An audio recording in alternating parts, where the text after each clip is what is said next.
Oh, your camera's drifting, Rich.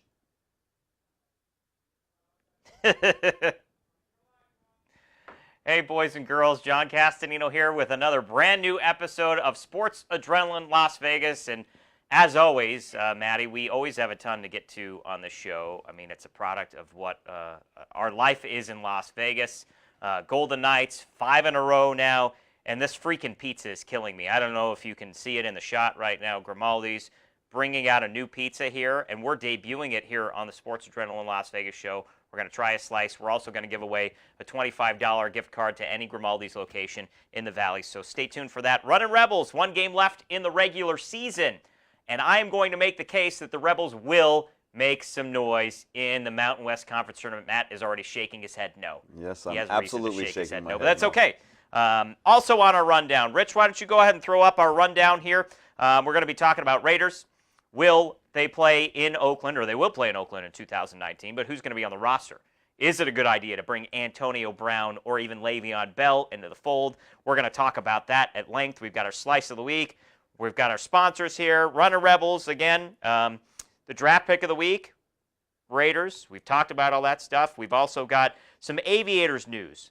They're a sellout. The Las Vegas Lights make a guarantee.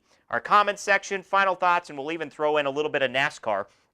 Our interview with the winner of the Pennzoil 400, Joey Logano. Again, I'm John, this is Matt, and this is Sports Adrenaline Las Vegas. Thanks for tuning in. Matty, how are you? Doing good, man. It's been a couple of weeks since we've done more live shots at Knights game than we have been in the studio lately. This so is it's true. Good to be back. This is true, and it's great to be in the studio because, again, I'm not BSing you guys. This new pizza from Grimaldi's, it's the ridiculous prosciutto right now. arugula, it's like nuts. Like, we're ready to dive into this thing. And Debut of the pizza. Not available had until this pizza. Well, March somebody's 11th. had pizza.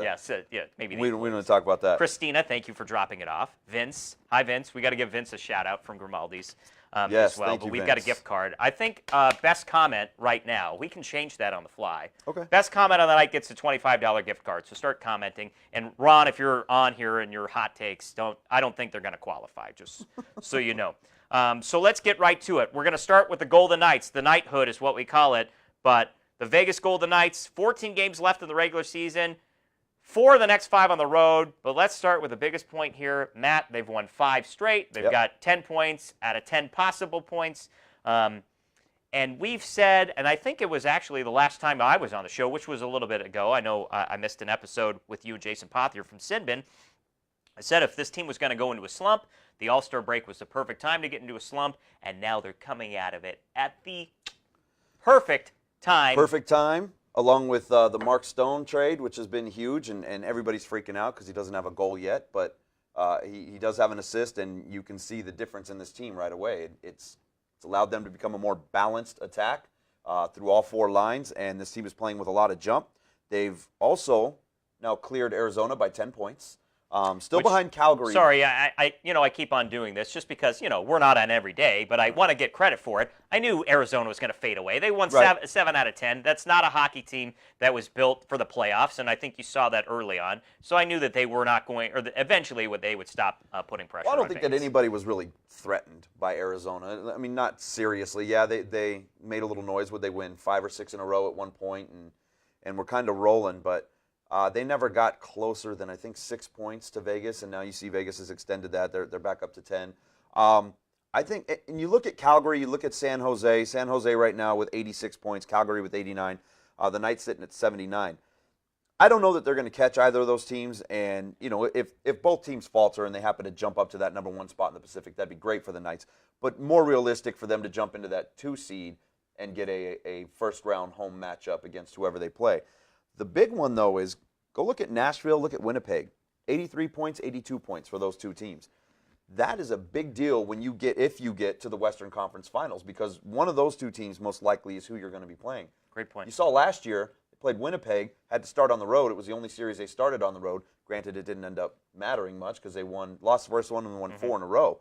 But if they can jump ahead of those 2 teams, only, 4 points and 3 points behind them, if they can jump ahead of those 2 teams and get through the Pacific side of the playoffs, you're looking at the Knights hosting the Western Conference Finals again. Yeah, great point, Matt. But let's talk about last night, Calgary coming into Las Vegas. They brought a few fans. I know you talked to some. We'll get into that. But Golden Knights, I think it was Gerard Gallant said about the first 10 minutes, didn't like how they played. A bit of a slow start. And then, the Knights do what the Knights do, and that is they can compete with the best team in the Pacific Division, which you knew coming in. Again, they're riding this 4-game winning streak. Yeah. They've got the hottest goaltender in the league, the #1 star, Marc-Andre Fleury. So I think the Knights did exactly what I expected them to do.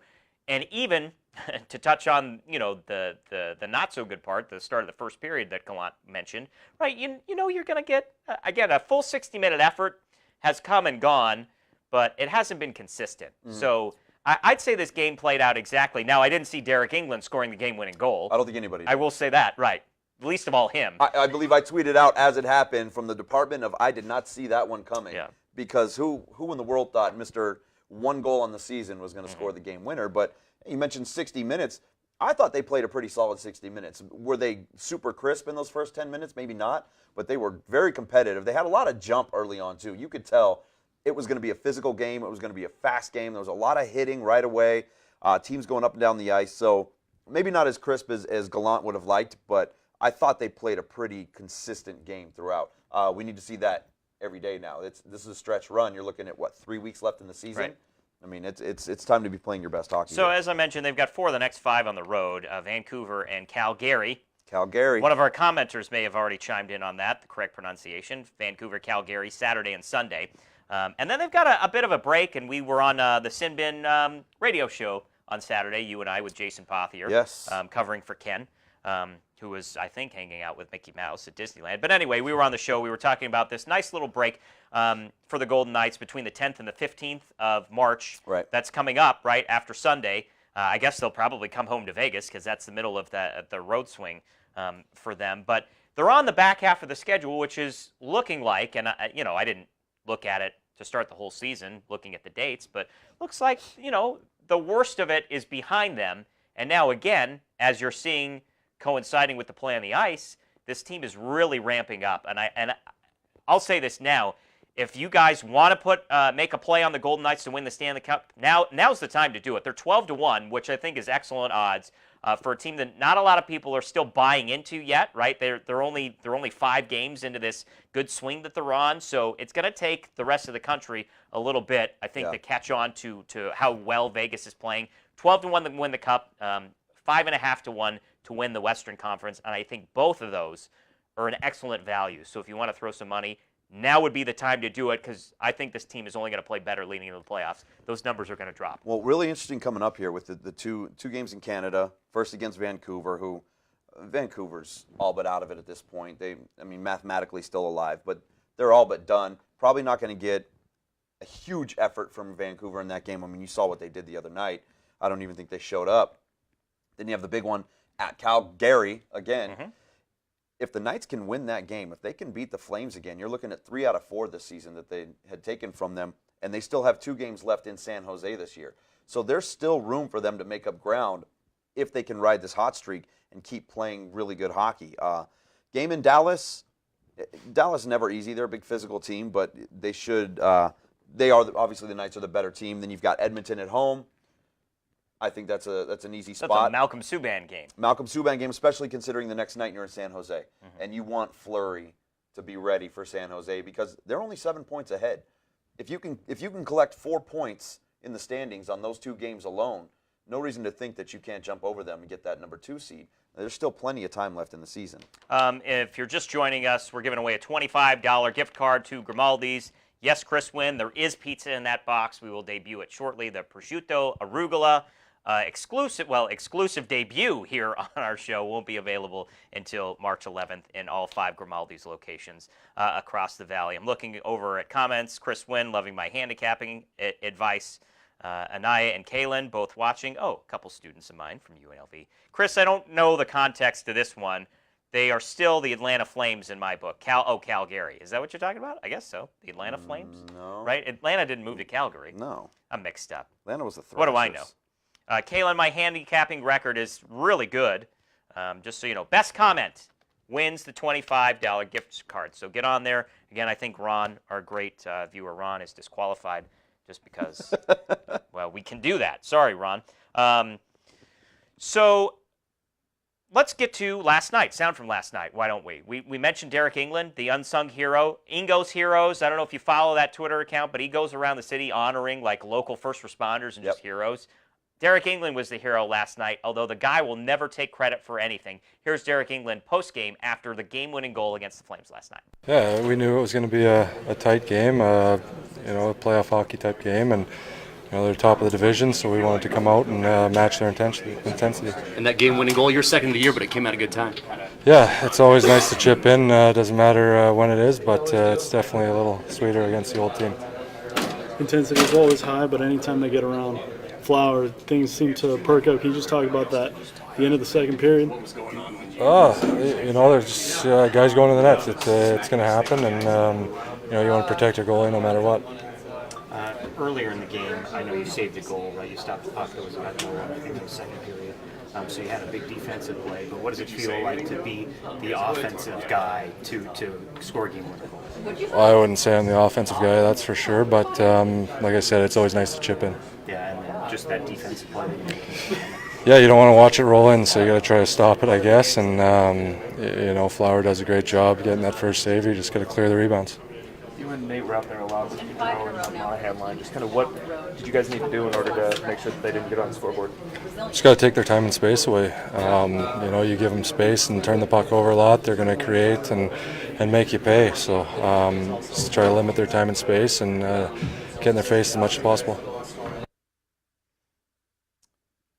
I do agree that he's not an offensive guy. Offensive but, juggernaut. I was just trying to give him a little love with the question, like, hey, what did it feel like to be an offense? He was like, no, that's not me. Come on, Ryan Reeves said the same thing. He's got a career high, and he hasn't scored in a while. No, he hasn't. He's gotten opportunities. The ever humble Derek England. Nice that he's strung together some really good games here as of late. So I think, I think he's recognizing what time of year it is. I think they all are.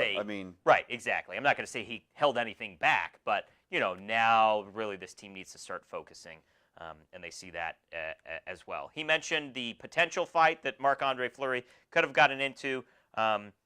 Career-long, 200-minute and 41-second scoreless streak. Vegas will never see a better goaltender. No, and if they do, then good for them to go out and find the next Hall of Famer that's going to come up through the ranks. Wouldn't it? Man, it's not. Let's be honest, man. It's not just Fleury. Fleury's been fantastic over the last 5 games, whatever it is. But look at the way this team has been playing defensively overall. Calgary is one of the better offensive teams in the league, and they held them to 1 goal. Last time they played Calgary in T-Mobile, they actually shut them out. What was it, 2-0? That final, another Fleury shutout. Right. I think, I could be wrong. They may have figured something out with this team. We'll see this weekend when they go to Calgary if they can keep that up. But a lot like Washington kind of figured out Vegas last season in the final, if you can take away, he mentioned the time and the space, especially in the neutral zone, really make it difficult for them to get clean entry into the offensive zone. If you can do that to a team that's very offensive minded, you can really disrupt what they do, and you see the results in shutouts and 2-1 finals here. Matthew Tkachuk just casually backed into Marc-Andre Fleury. Casually. It's like he didn't even know he was there. There's a goal. The goalie's usually not there. Yeah, right. That's what I was getting to. There's a goal, there's a net. There's no way there's going to be a goalie in front of the net. Yeah. Marc-Andre Fleury. Here he is after the game, about also tying for 8th on the all-time wins list, and that, again, potential fight. He had a great excuse for why he may have gotten into a little tussle here. Against a really good team. Yeah, they are. They're one of the best in the league, right? And that was a big challenge for us, and that's how we raised to it. We've been playing good hockey lately, and that was just another example. Beating a good team here, and those games are fun. They're close, they're intense, and fun to win. Speaking of fun, looked like you were going to get in your first fight at the end of the second period. What happened there? Not much. I was just looking for my stick somewhere. Nothing. You guys had a little bit of a stare down, though. It was about a month ago we were talking back here in the locker room, and you had said that we could find the video on YouTube that I think it was juniors you had a goalie fight. Did that cross your mind when you started loosening the right glove, took it off, had a little stare down? He didn't budge, though. Yeah, I don't know. He came to the blue line, so you feel a little challenged, but then didn't move, so I don't want to be chasing a goalie around, right? But that's fine. I just thought he was going to come, and nothing happened, so. Did you feel like Kachuk intentionally bumped you on that play? I don't know. I should ask him maybe. It's fine. It's part of the game now. How rewarding was this win, given where they are in the standings and where you are? Yeah. I don't know. We're still quite a ways behind, but it was a good team win. It was good to get those points. It was good to for the team confidence, right? Everybody played well tonight, and for a full 60 minutes, we're consistent, throughout the game, and it's good. It's good for everybody's confidence, like I said, and good understanding too. I love Marc-Andre. I funny, mean, I man. love the guy. He's I a do. funny guy. I bought my first named Golden Knights jersey this past week. 20% off at the Bells Mall. I still call it the Bells Mall. Yeah, I think we all do. The outlet mall, right? You Like have Chris to. is still calling him the Atlanta Right, Flames, exactly. so. I got a Marcia Show jersey because he's my boy. Short in stature, You guys big are in about the talent. same height. Big in talent, right? But but now I'm like, I should have gotten a Marc-Andre Fleury one. I don't know. But both guys, I'm huge fans of. I think really thankful to have a lot of these guys on this team in Vegas. Really quickly, before we move on here, well, no, sorry, not before we move on. Peary on the third line. I like that Gallant's still running him out there. And Carpenter on the fourth line. I like that. I think that's a good mix, especially for Carrier. Yeah, because Carrier's not there. Carpenter will probably go back up to that third line, and then Peary becomes your healthy scratch. Where's Nosek? Where are you gonna slot him in? Because obviously Eakin and Tuck on the other 2/3 of that line are gonna be there for the rest of the year, pending any type of injury. And Carrier on that fourth line is a given once he gets back to 100%. That just really rounds out that bruising kind of beat you up line that you get there on that Belmar side. But Peary, had a couple chances yesterday, wasn't able to convert. Right. I don't know, man. I'm still of the opinion if Peary's not scoring, he doesn't give you enough. I know we talked about it with him and Carpenter and the differences there, and Carpenter's not flashy. He doesn't score a lot either, but I think he gives you so much more overall. He's just more of a well-rounded player. I guess that's not to so. say Carpenter's, making an all-star team anytime soon or anything like that. He's not at that level. I would play but I Peary think he gives you more. I'd play Peary over Carpenter on the third line until Peary proves he's a defensive liability. Well, right? prove he's an offensive juggernaut. He had 10 but games. But he has been. But in And very Carpenter very small stretches. I don't know. I disagree with that. I think it's risk reward, but it's worth the risk. If he was a liability defensively, I'd say for sure have Carpenter in there and his all-around game with 2 goals this season or 5, whatever. But not just defensively though, because you get so much more from Carpenter on the penalty kill. But you I can don't know. throw him out on the penalty kill. You don't see Peary out there on the penalty kill, and that's a big deal. Especially the way this team's been taking penalties over the last couple of weeks. You need to have somebody out there that you can trust, you can throw out on that PK to keep the puck out of your own zone, and I don't think Peary's that guy. So I'm not Gerard obviously Gallant. doesn't Clearly, think he's that I'm guy. not Gerard Gallant. What do I know? I'm just some schmuck sports guy. Golden Knights, 3 power plays in the first period. They took advantage. They actually won an interference call. Couldn't And this believe it. interference call was shocking to me. I didn't think they had a shot. I mean, I saw contact there. I had no idea. I gave up trying to guess on these things because you look at something that looks blatantly obvious. This has to be interference. And Toronto comes back and says, nope, no interference there. It's a good goal. And then you look at something like last night, where maybe not. I'm not sure. Did he grab it? Did Fleury sell it? Nope, interference, no goal. So I just hold my breath and wait for the decision from Toronto because there's really no point in trying to figure it out. Yeah, it's just surprising they won one. People coming to Ryan Carpenter's defense. Listen, I like Ryan Carpenter. It's not that I don't like sound the like guy. it, John. I just like Brandon Peary a little more. I like the chili pepper. That's his emoji, pepper. The chili pepper. Yeah, I don't know why they call him that. I don't either. I didn't pay attention to when they tweeted that. The out. emoji thing. What's Kim saying finally? I don't know what you're saying, Kim, but that's okay. Carpenter greater than Peary. Well, but then she said finally for some reason. Finally. Great. Finally. So where do you feel like these last 14 games of the regular season go? Again, the worst is behind them. I think they only play better hockey, Matt. I mean, they're going to lose a game here and there, but I think we're going to see a better Golden Knights team leading up to the start of the postseason, and I tell the Western Conference, watch out, because the Golden Knights are coming. Just look at the roster right now. Again, we talked about the addition to Mark Stone. What that does is now give you the most healthy and complete version of the Golden Knights that we've seen this season. Because you've had injuries with Tuck early on, Stastny early on, Howla's still out, and now skating again. Potential for him to come back. had to shuffle these lines around so much. Carrier's been out a bunch. Now you finally have a more healthy, complete version of what this team is supposed to be. The top line is playing so much better now, and I think that is because so much attention and focus is now on that second line, because Stastny, Pacioretty, and Stone are dangerous. The three of those guys together are a very dangerous line, and when you can't just throw everybody at that top line anymore, you have to give attention elsewhere. It really opens other guys up. You're seeing Eakin and Tuck play well together. It just gives you a much more balanced team, and it's at the perfect time for this stretch run. Like you said, playing their best hockey here in the last month. I think you're going to see them carry this through. Will they have enough to leapfrog either San Jose or Calgary? I don't know, because they can only control so much. The point that you made was amazing, and I hadn't thought about it. But let's just worry about passing up Nashville and Winnipeg for only 3 and 4 points right there that you need to make up. Yeah. And they still play Winnipeg again. They have one more game with Winnipeg. Mark Stone has not scored a goal. Got an assist last night, so 2 assists in five games. And the guy hasn't scored, but the Golden Knights are playing amazing with him on the roster. Imagine what's going to happen when that guy starts putting pucks in the net. Oh, I know. The second line is already the best line in the NHL right now. So, and man, this is a completely different system than when he had in Ottawa. Mm-hmm. This is up-tempo, in your face, hard on the forecheck, hard on the back check. This team loves to work, and they skate fast. And that really plays into a guy like Stone, who's such an offensive threat. Once he gets more comfortable in this system, you're really going to see him take off. And once again, he does so many other things. Like we mentioned with Carpenter, who's obviously not the goal scorer that Stone is.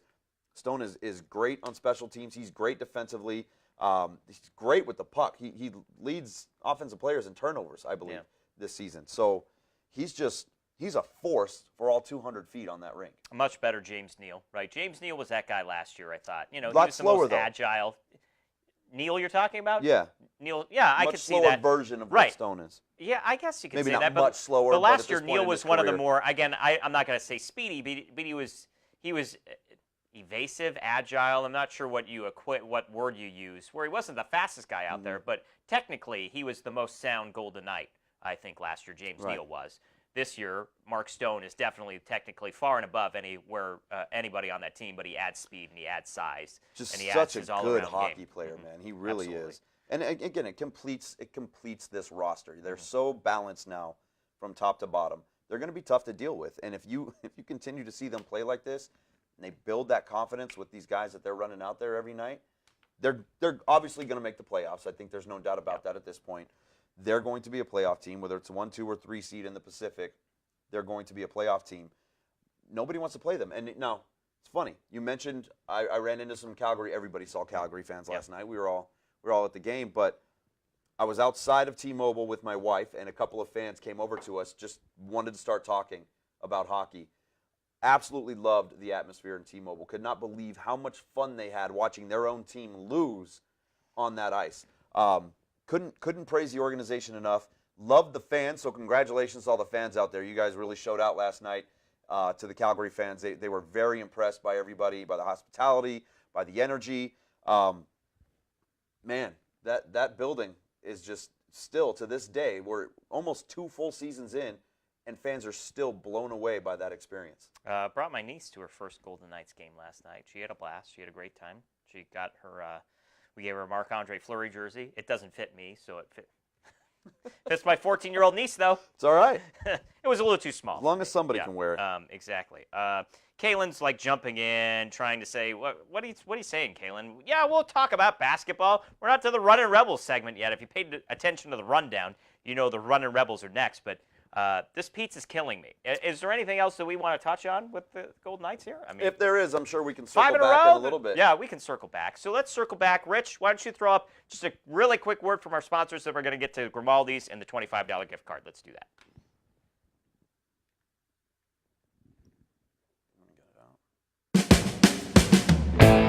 Drink, dine, and play at the Pint during the pro football season. Join us all day Sunday plus Monday and Thursday nights as we serve up the best specials on the West Side. $2 all-beef hot dogs, $3 beers from locally made Bad Beat Brewing, $15 buckets of Bud Light, and sound for every Raider game. Our carefully crafted menu and loose slots create a locals atmosphere you'll love, plus awesome parties during every Golden Knights game. The Pint, located at 9941 West Charleston near Wallapai. The Pint, your premier neighborhood bar.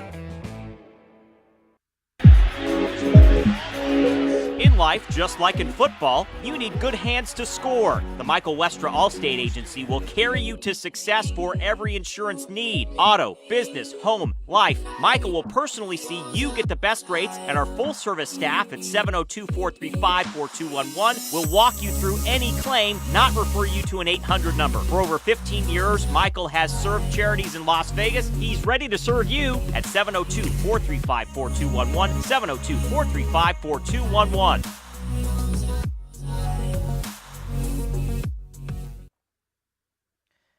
Maddie, I'm not happy with you. Matt just went ahead and dove into the pizza. Like, you're supposed to wait till we get back out on camera. Couldn't wait, man. Prosciutto. Again, I'm not just saying it because, Grimaldi's has been great with us, but, this pizza smells amazing. It's the prosciutto arugula pizza, available March 11th, which I believe is Monday. $25 gift card will get you one of these pizzas for sure. Again, we're waiting for the best comment. We've had some good comments. Chris Wynn calling them the Atlanta Flames. I'm not sure that's going to win the contest. But this thing is a white pizza, so no sauce on here, no red sauce. Prosciutto cooked on, and then after it bakes, they put on some wild baby arugula and shaved Caesar cheese. March 11th, again, it debuts 5 locations across the valley. I'm sure there's one near you. What do you think of it? And I'm going to have a bite. I think the show's over, man. I'm going to eat for a little bit. It's good. I'm happy. How can you beat it, man? Prosciutto? Prosciutto on a pizza? I'm so glad that Grimaldi's agreed to be a sponsor on the show. I am too. Delicious. This stuff is amazing. We get Thursday night snacks every week now, man. I mean, is there really a better pie in town? No. Yeah, I'm sure you're going to find a good pizza out in Las Vegas, but when you talk about just the best. I keep talking about their antipasto too, man. Antipasto's good. It's one of my favorite things there, and the cheesecake. We're gonna bring it all in eventually. This is amazing. That's good. Really good. Should we head over to our UNLV talk, or just sit here and eat pizza? Oh, well, I was gonna just savor in it for a second. Because I'm good with the pizza, but I know a lot of people out there clamoring for March Madness because it's that time of year, John. It's March. Tourneys are ramping up here pretty soon. West Coast starts tomorrow, right? Vince said he sliced the pizza for us. Thank you, Vince. The pizza looks so good. It does, Kim. Again, give us a good comment. Maybe we'll just give you the gift card, Kim. I'm just saying. Although you like Carpenter more than Peary, so you're not on my side. You're on my side, though, Kim. Starts this Monday. Yep. Thanks, Vince and Christina and the team over at Grimaldi's for delivering this pie to us. Really appreciate it. And it's delicious. I love it. Go ahead and talk for a minute. I'm going to take another bite. Yeah, so let's get to running Rebels, and we can touch on all the conference tournaments that are coming into town. But I said it at the top of the show. I'm going to make a case. Running Rebels are going to make some noise in the conference tournament here with 1 game left in the regular season. They have got Colorado State this weekend. Rebels 16-13, 10-7 in the Mountain West. And I'm going to make a big case that they make some noise in the conference tournament, but I have zero evidence to support that claim. None. So I don't know exactly how I'm going to make the case, except to say they're going to win in the first round. Okay. And they're going to play Reno in the second round, right? It's that 4-5 game. So I think the Rebels are locked into a 5 seed, I believe, unless there's some really strange. No, they're locked in. They will play San Diego State. Or Fresno State, or is this SDSU? Fresno won yesterday. Okay. So I think that pretty much does it for them. I think they own the tiebreaker now, even if they do end up tied in the last game of the season. So it will be San Diego State and UNLV. UNLV has not beaten a single team above them in the standings. That includes Utah State, Reno, Fresno State, San Diego State. I don't need any evidence, Matt. They're going to win the game. There's some evidence there. The teams below them, they have not lost to, with the exception of Air Force, which they were blown out by, 30, 40, 50? I don't remember. It was embarrassing. 32-70, I believe, John. 32-70. The combined record of the teams in this conference that UNLV has actually beaten. 32-70. Let that sink in, man. Matt. That's 38 games below 500, the combined record of the only teams in this conference UNLV is capable of beating. That's it. That's it. So what about this team suggests they have any shot at making a run? Do we all want to see it? Absolutely. I would love to see the Rebels make a run. But they have shown, and don't give me the 1-point loss to San Diego State. Great. They showed up for 1 game this year at home that actually mattered, and they still couldn't find a way to win the game. Give me yours. Facts. I don't have it. Facts, schmacks. I know, God. People are You gonna know, start I calling hate me. arguments that are fact-based. But They're the that's- worst. They're absolute worst kind of arguments. We're gonna When you get bring it. tangible Fake news. They're gonna evidence. start calling us fake news. I'm gonna be like, Rebels are gonna win, and they're gonna win the game, Matt. I'd love to see it, John, but how? How? Is it Marvin's playing for his job? I don't. No, that's not a storyline. I'm just spitballing. Oh, here we go with it. Is Marvin playing for his job and the team rises up? I don't think that that's necessarily the case, even if it is the case.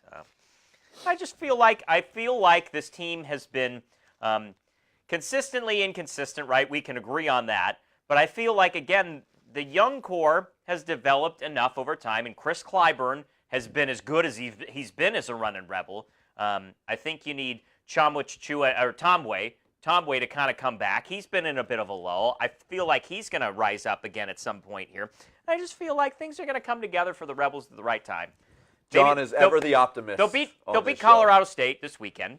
They'll have a 17, which means what? 17 and 13, But what does which that, means nothing. What does that mean? Means to they're beat, worse than to last beat Colorado year's team. State. Colorado Means they're- State is 7-10 in conference, 12-18 overall. Still worse than last year's team, so it means nothing. But again, but they can beat San Diego State because they played them at home and they played them up until the wire. Lost 14 out of 15 to San Diego State. No, I don't care. You should, because this team has, in large part, been a big factor in that. They've lost what? 7, I believe, 7 in a row to San Diego State. This current team, or the core of this team, there are a lot of guys out there that have not beat San Diego State in 2 or 3 years. Ron's already disqualified. Ron, we've been talking about you all show. I'm sure you love to hear that. You're disqualified from the Grimaldi's gift card just because we can't do that. No, $25 to Grimaldi's. Maybe if you do, give us a good comment, except giving us the Z's snoring sign. Oh, who's going to So what conference tournament are you guys going to? The Mountain West. I know Chris Wynn, you're getting a credential. You're going to the Mountain West, right? Kalen's out there watching. He's going to the Mountain West Conference Tournament. We're going to the Mountain West Conference Tournament. So where else would you rather be? I'd rather see the Mountain West and see Nevada go down. Oh, hey, play that video, Rich. Nevada, Utah yeah, let's State. talk about this. All right, so this will wake you guys up a little bit. What's going on here? I don't think we're going to have sound with this video. Oh, we've got sound. Uh-oh. Well, maybe. Yeah. Social media, so it's okay. So this was post game. Utah State beats Reno up in Utah State and takes over the lead in the Mountain West Conference standings. Jordan Caroline apparently got touched by some fans who stormed the court. We've seen this a million times. Fans storm the court. Players are still down there, coaches are still down there, guys get bumped, whatever. Probably wasn't as egregious as they're making it out to be, but these guys lost their temper. Caroline's punching through the, in case of emergency, break glass with the fire extinguisher. Must have been a big emergency because he broke the glass. And just complete melee. The cops are down there. Musselman's screaming and yelling at the cops. It's a disaster. And what does the Mountain West Conference do? Nothing. Nothing to see here, guys. Just go on about your business. It's Reno. They're fine. The darlings of the Mountain West. Do you imagine if this was UNLV? Do you imagine the firestorm that would have come down from the Mountain West if this was UNLV? Get your money in on Reno now if you think they have a shot. I think after this loss, I think they're just going to come out with their hair on fire. They're probably going to. I know 5 minutes ago I said the Rebels will give them a run. They're not. But they're not. The Rebels can't stay within 15 points of this team. Mm-hmm. I mean, these games with Reno are over midway through the first half. They haven't been close with this team. They beat a banged up Reno team. Was that last year when one of the Martin boys went down, I believe? Okay. If I remember right. Maybe it was Caroline that went down. I can't remember. One of the guys went out, and then I think they actually did beat a San Diego State team in the last couple of years when one of their top players went out. That's it. The only time they can beat a good team is if their best player is sitting on the bench, not actually in the game. I don't know where you get this from, John. Kim's winning. Did I really? Now, I need to roll back the tape, or maybe Matt can confirm. Did I really call them Nevada? I hope not. I won't. Because I don't remember. Reno. Somebody back Kim up. If this is correct, Kim's the leader in the clubhouse for the $25 gift card to Grimaldi's. Calling me out saying Nevada. I never should have said Nevada. Reno. So let's talk about UNLV's legitimate chances, John. I want to hear more than just, I feel like some guys are going to show up. What about this team suggests, just talent-wise, that they can compete with these better teams? Because I don't see enough defensive consistency. I don't see enough offensive consistency. Mental mistakes, man. I mean, look at that San Diego State game alone. so many mental errors down the stretch. Even the last possession, the guy misses 2 free throws. You've got a chance to come down and win the game with a layup. All you need is a layup to win that game. And Amari Hardy stops. He backs the ball out. He gets trapped. He finds Blair, who is that who you want taking your game-winning shot? Oh, that's right. Nick Blair from the top. The three. Takes Maybe I just block out a lot of stuff. Like I mentally block out like taking 3-pointers at the end of a ball game. Man, mental that game errors, was, man. That game was hard to watch. How much of that can you put on the kids? How much of that do you put on the coaching? Are they prepared enough? I know there's so much talk now with we had the Patino rumors a couple of weeks ago. Now it's Thad Matta. Chris is saying he moved to town. I mean, there's always something outside of, hey, this team's just not winning. They're not winning. All right, fine. Take the points. Just take the points on UNLV and you'll win. So you'll win. What are the points? What's the win points a in little that cash. game? I don't know. What are points in that game? Well, it's not confirmed yet. The line's probably not out. UNLV plus 8. 8-point spread? I'd say 8. Chris Wynn might know a little bit better. So again, of those top 4 seeds that UNLV has played, a 1-point loss to San Diego State, and a whole bunch of 15, 16, 17-point losses. They haven't been close. They have not been close. Where's Boise at? They're way back. Yeah. Okay. Boise's terrible. They dropped big Boise's terrible. Let's see. Where's let me see. Boise this year 6-11 in conference, 11-19 overall. They've lost 6 in a row. Boise's bad, trash. Well, they're trash. You know, and I mean, who can blame me, right? I'm not really engaged with the Mountain West Conference this season just because we know what we're getting with UNLV, right? But, you know, conference tournament comes around and the optimist in me comes in and I start to hear one shining moment in my ears. Oh, man, you need to get off. That's I'm not like, 1990. okay. And I hear the selection show and Greg Gumbel saying, a 12 seed out of the Mountain West. Nope. Okay, a Not 14 seed Not a out of the chance. Mountain West. A 16 seed. If the Rebels won the tournament, if they won the Mountain West Conference tournament this year, they still might not get into the NCAA. That's how bad this team is. They'd still be left out. Thad Matta or still Rick on the bubble. Pitino. Go, everybody chime in on this, please. I'd like to know. Thad or Rick Pitino? Or Marvin Menzies. Okay. We Or Marvin, I mean, we can have Marvin be a choice on that. He's still there, so I mean, he has to be in the discussion, right? I mean, here's my biggest hang-up with the coaching situation, and it speaks to more than just wins and losses because everybody wants to give Menzies, you know, the next decade to get this thing right. But where's the excitement? Where's the buzz? Where's all that hype that you're supposed to bring in as a new head coach? Menzies came in with 0, and I understand that he was, you know, the number 6, 7, 8, 9, 10 choice, whatever it was for the program. But there was Sorry. I mean, it's more important than me. But he was, you know, there was no hype surrounding him when he came into this program. And with the exception of Brandon McCoy coming in, has there been any hype over the last 3 years? It's just such a dead stick at this point with UNLV basketball. And I get you want to support the coach, you want to support the kids and all of that as far as not calling them out, but something needs to change. This is an all-time low for UNLV attendance. We've never seen this, especially, I mean, Thomas and Mack with a third of the lower bowl filled up. It's been terrible. There needs to be a fundamental change in the way that they approach their coaching hire, and they've got to go out and find somebody that's going to generate buzz. Thad Matta's been to Final Four. He's won conference championships. We know what Rick Pitino's about. What has Marvin Menzies done?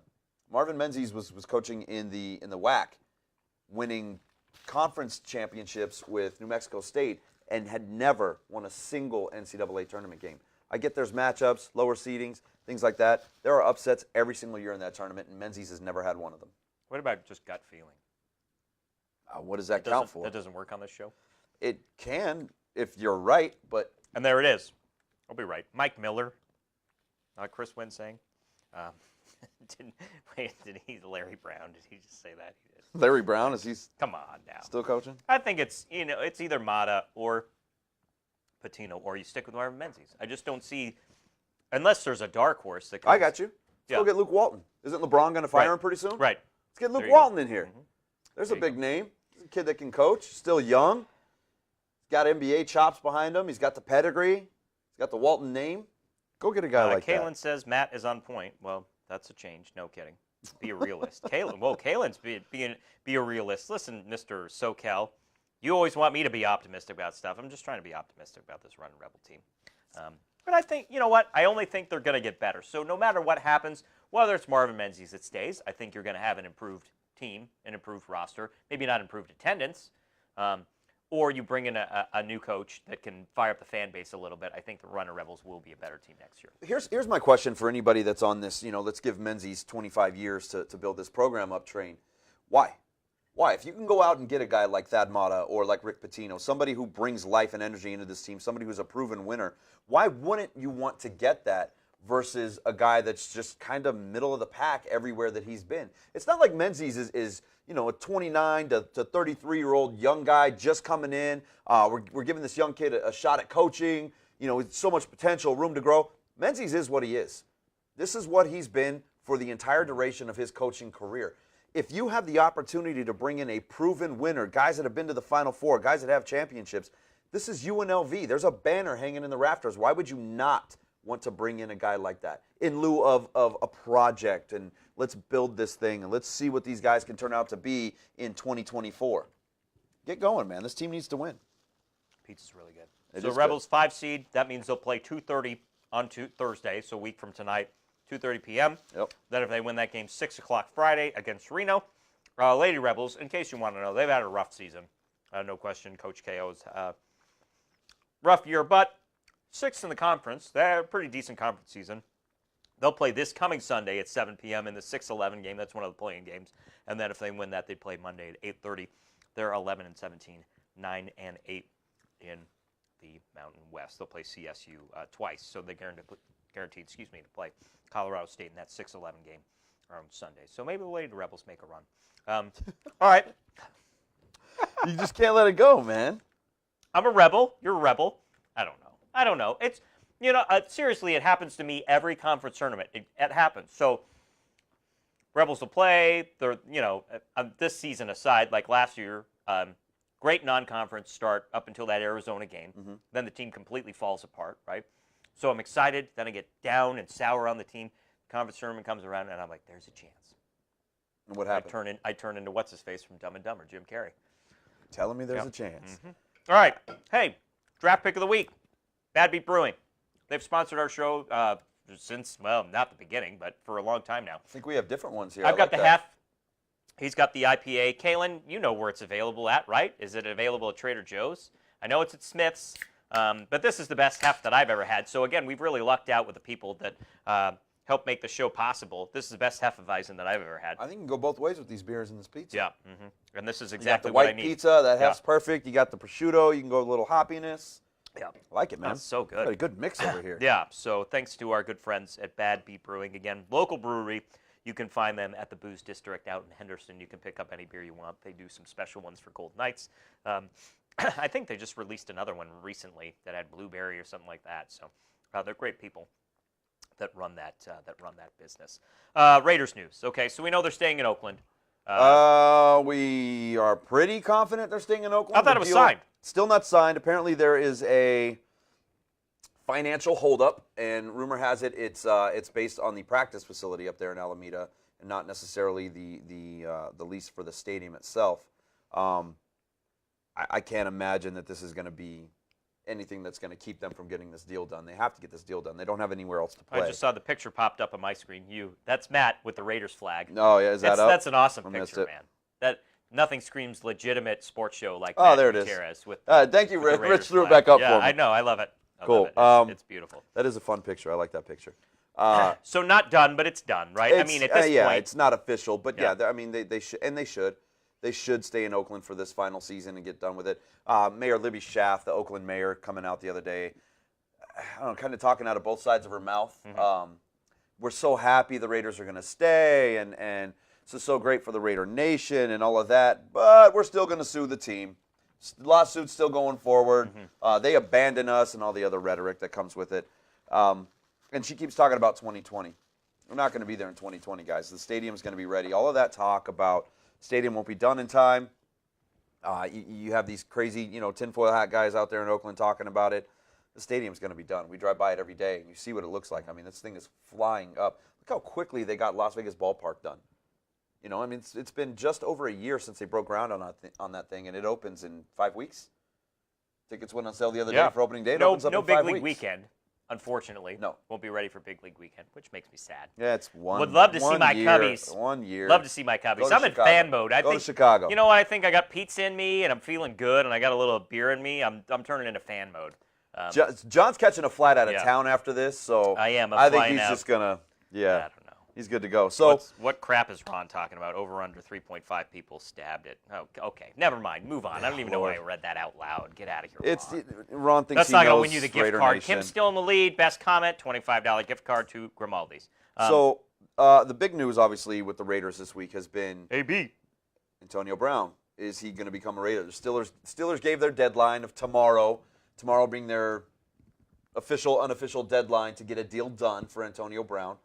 Signed a contract extension last year, 4-year deal, so he's only 1 year into that deal. He's got 3 years left, averaging about $12.5 million a year for each of those years left. The news is the Steelers want a first-round pick. The Raiders have 3 first-round picks. They also have the number 35 overall pick, so I think third in the second round. If I'm the Raiders, I make the deal personally. And the pick I would give now, if it can be number 35, you give them that. If you want to stand pat, Raiders, and say, listen, we're not going to give you number 27, but we'll give you number 35. Maybe at the last hour, the Steelers say, to hell with it, take it. You can have Brown. We'll take your pick. That's fine. But I posed a question earlier this week. If you go back 6 months into the season and you've got Amari Cooper on your roster. Now, Amari Cooper was eventually traded to the Cowboys for their first-round pick, which is right now sitting at number 27.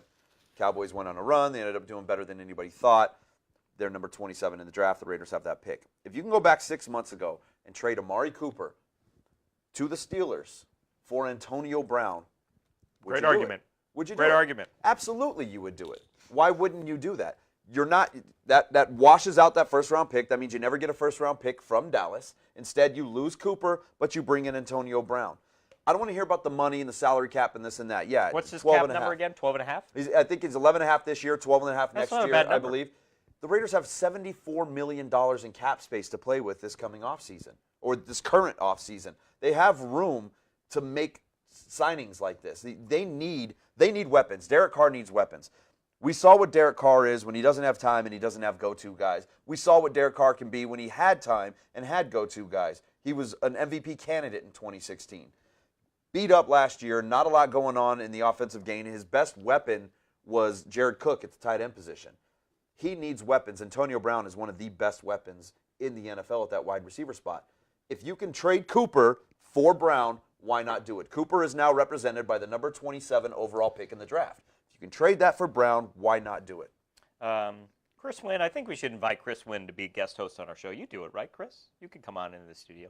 Chris, I think you just said the show is beyond me. Well, are you going to bring some sanity back here, or what's the deal? No, I'm kidding. No, we'd love to have you on, Chris. Maybe we'll set that up here. Your Cubbies talk is beyond him. That's Yeah. what it is. That's what it is, because nobody cares How about John Chicago, is John. not talking up Cubby spring training. This show is beyond me. Sorry, John. Nobody wants to hear about the Cubs They're not right going to now. be here big league weekend. Chris Bryant's having a great spring so far.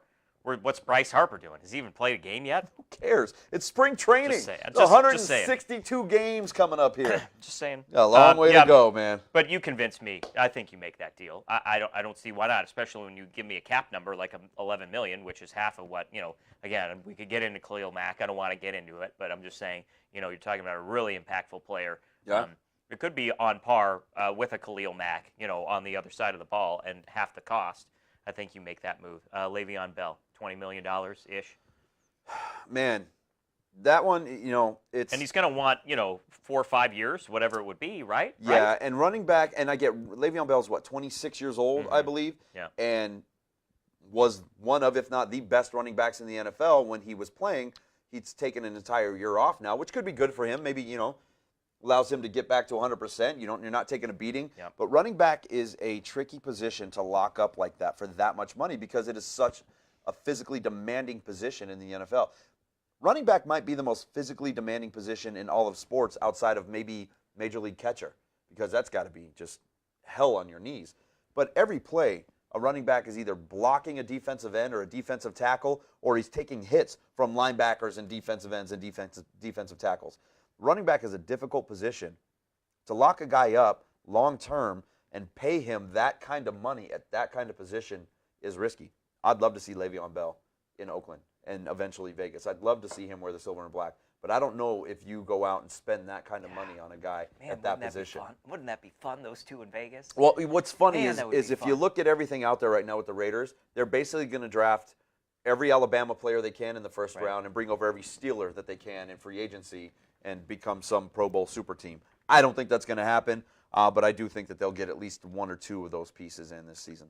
Man, I would love to see Le'Veon Bell in that backfield. I think that offense would just be I mean, unreal. it couldn't hurt, obviously, but you can't. You don't have a bring running in- back right now. I mean, they don't have a running back.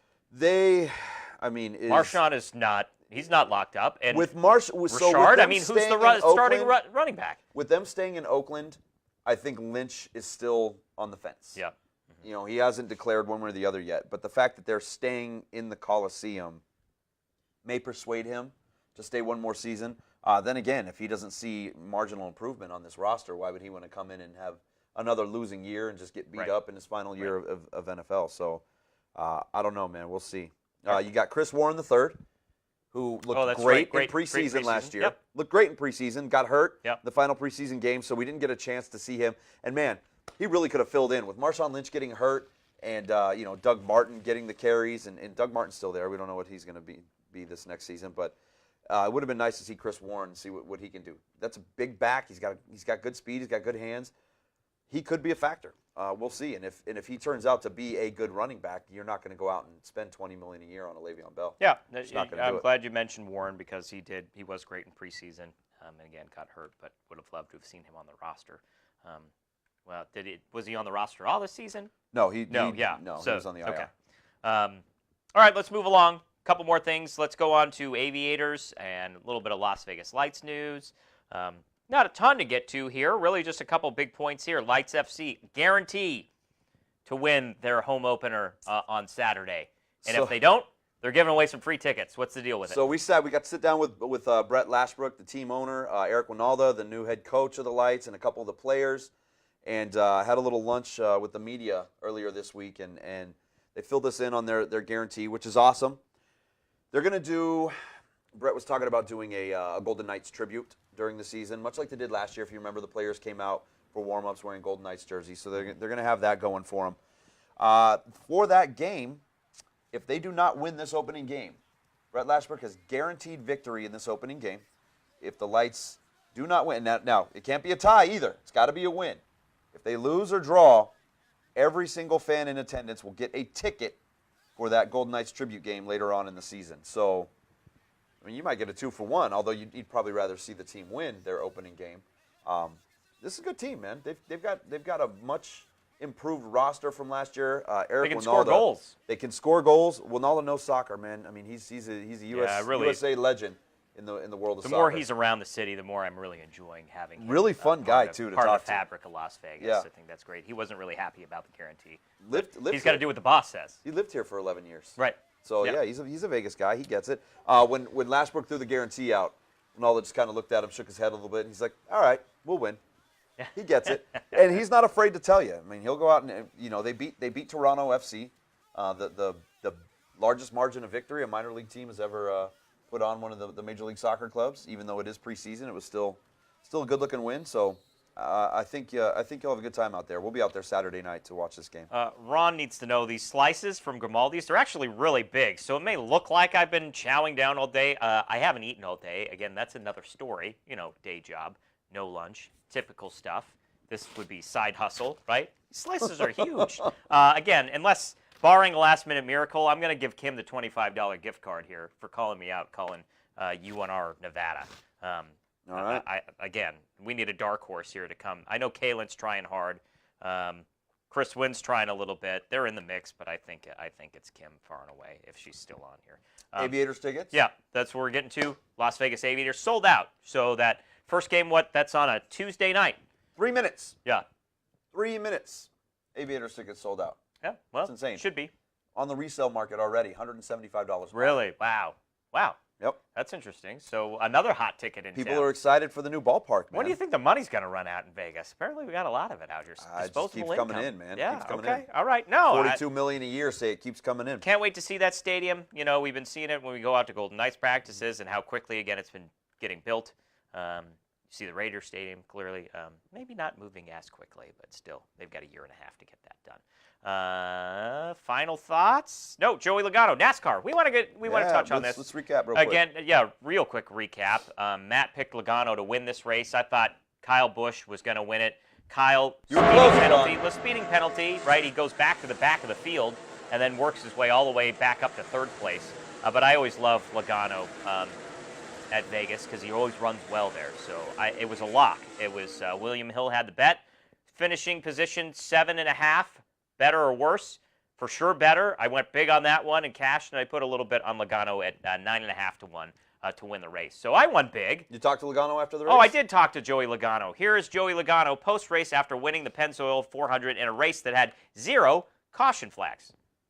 Yeah, I thought, man, he just went to the bottom and passed me, and I was like, shoot, I kind of screwed that up, and I thought, man, I hope I didn't just give the win away, and had the opportunity to get back underneath him and clear him once again, so, with some lap traffic helping along with that, so it was tough, there was a lane that we were both best at, and it was up against the wall, and when another car would run that line, we'd get all screwed up. We had to go somewhere else, and then everything would change. So very equally matched race cars with equally matched drivers in there, and put on one heck of a race for everyone here at Las Vegas for the Pennzoil 400. So just made sense to have the Pennzoil car in victory lane after that. Talk a little about the rules package.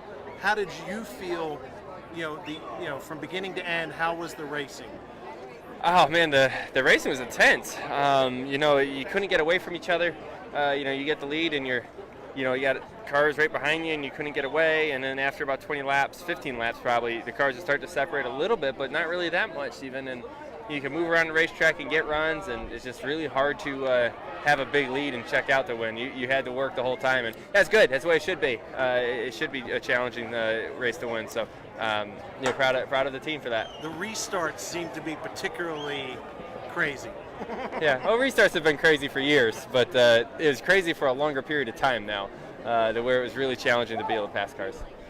Joey, a race like this where it's no caution flags or wrecks or anything, does it feel, and I hate to use the word fast because it's fast for sure, but does the race feel like it goes by faster, or is it a disadvantage when you don't have maybe time to talk more? 400 miles doesn't go over that quick. There's a lot of racing for everyone, and I think we proved today you don't need crashes to have a good race. There was plenty of side-by-side, a lot of racing going on, and if fans don't enjoy that, I don't really know what else to give them because that's one heck of a show.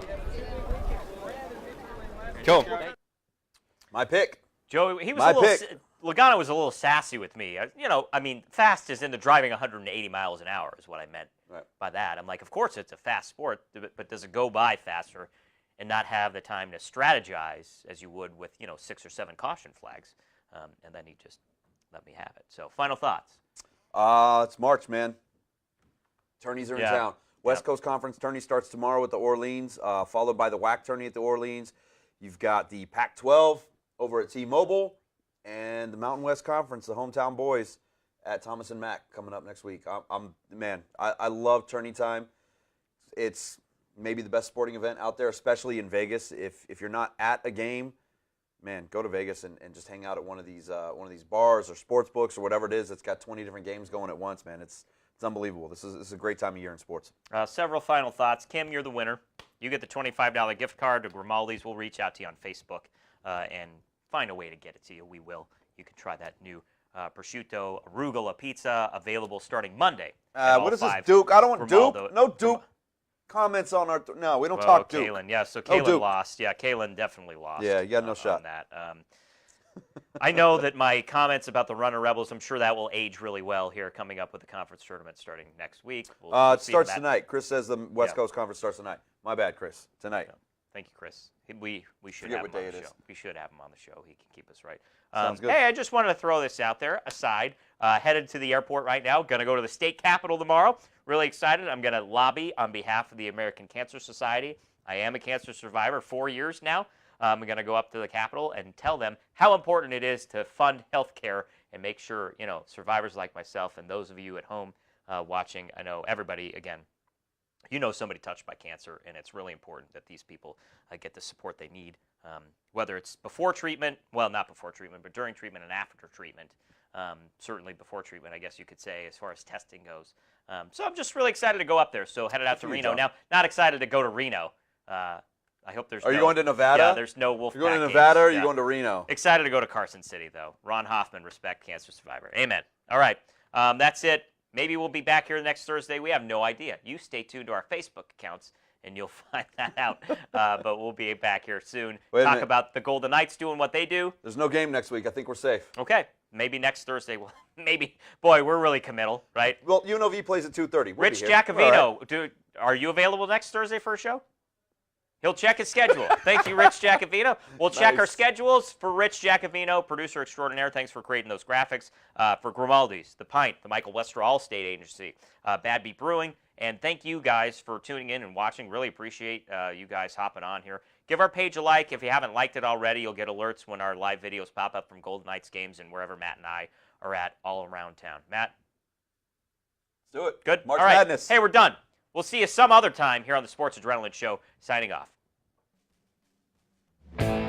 Drink, dine, and play at the Pint during the pro football season. Join us all day Sunday plus Monday and Thursday nights as we serve up the best specials on the west side. $2 all-beef hot dogs, $3 beers from locally made Bad Beat Brewing, $15 buckets of Bud Light, and sound for every Raider game. Our carefully crafted menu and loose slots create a locals atmosphere you'll love, plus awesome parties during every Golden Knights game. The Pint, located at 9941 West Charleston near Wallapai. The Pint, your premier neighborhood bar.